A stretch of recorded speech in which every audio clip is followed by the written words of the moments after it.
আসসালামু আলাইকুম। আশা করি সবাই ভালো আছেন।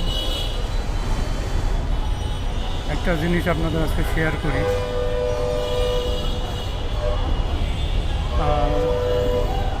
দেশ এক প্রকার স্বাধীন হয়েছে, ঠিক আছে, কিন্তু এই যে সরকারি রাস্তা, মেট্রো রেল, সব কিছু হয়েছে, ঠিক আছে, কিন্তু এগুলোদের বর্তমানে একটা জিনিস মনে হচ্ছে যে রক্ষণাবেক্ষণ ঠিকভাবে হচ্ছে না। তো এটাই আপনাকে দেখায় যে এটা টঙ্গী ওভারব্রিজের নিচে।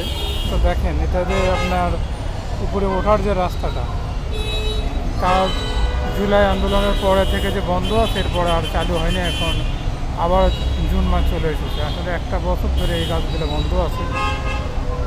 আর এগুলোর মধ্যে ময়লা আবর্জনার কোনো অভাব নেই।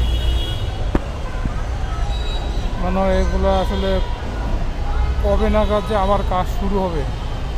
আর এই যে একটা ময়লার স্তূপ হয়ে আছে, পরিষ্কার পরিচ্ছন্নতা করার কর্মীদেরও মনে হয় এখানে আর দেখে না, এসব কিছুই দেখে না। দেখেন, একসময় এভাবে পড়ে থাকলে তো এই কোটি কোটি টাকার সম্পদ মনে হয় নষ্ট হয়ে যাবে। আশা করি এগুলো দ্রুত ঠিক হবে। দেশের সম্পদ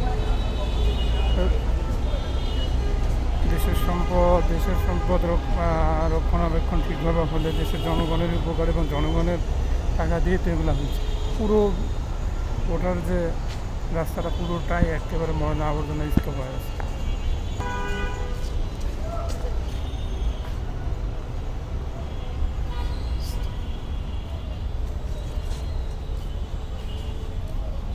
পুরো রাস্তায় একটুকু জায়গায় মনে হয় খালি নেই।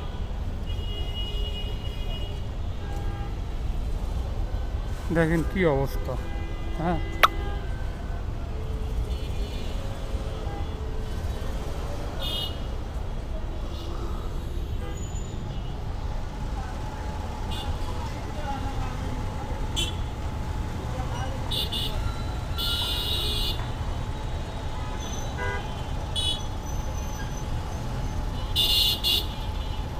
যানজট,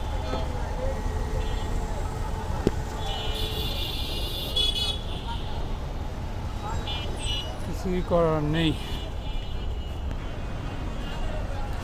আরেকটা জিনিস আপনাদের শেয়ার করি, সেটা হচ্ছে এই যে ওভারব্রিজের নিচে যে সুড়ঙ্গ, এগুলো মনে হয় নেশা খাওয়ার একটা আস্তানা তৈরি হয়ে আছে। আমার যতদূর মনে হয় যে এগুলোরে পুরো দুই সাইডটা যদি কোনো গ্রিল দিয়ে ঘিরে দেওয়া যায়, তাহলে হয়তো এর ভিতরে লোক প্রবেশ করতে পারবে না, এবং নেশা খাওয়া থেকে অবশ্যই কমে যাবে ইনশাআল্লাহ, আশা করা যায়। দেখেন,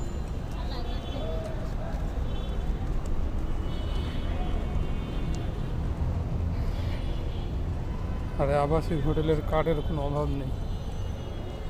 কি অবস্থা!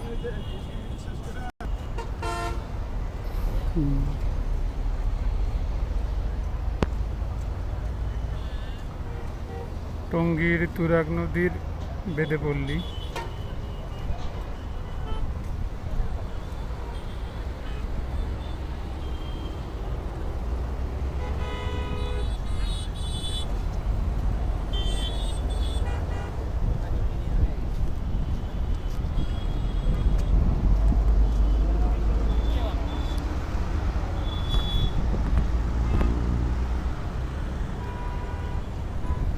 দেখেন, আসুন, এই যে তুরাগ নদী, এর উপরে যে ওভারব্রিজের উপরে মানে ময়লার একটা স্তূপ হয়ে আছে। দেখেন, দেখেন কি অবস্থা।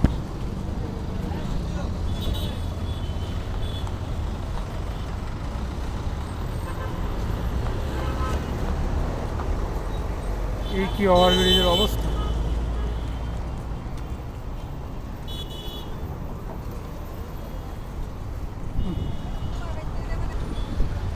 শুধু পরিষ্কার করলেই ঠিক হবে না, মনে হয় আমাদেরকেও সচেতন হতে হবে। নিজ নিজ কাছ থেকে নিজেদেরকে সতর্ক হয়েই এই সমস্ত কাজের রুখে দেওয়া সম্ভব। যদি আমরা নিজেরা এখানে ময়লা না ফেলি তাহলে তো ময়লা হতো না। দেখেন এখানে একজন দাঁড়িয়ে আবার কোথাও করতেছে, কিছুই করার নেই। আল্লাহ হাফেজ।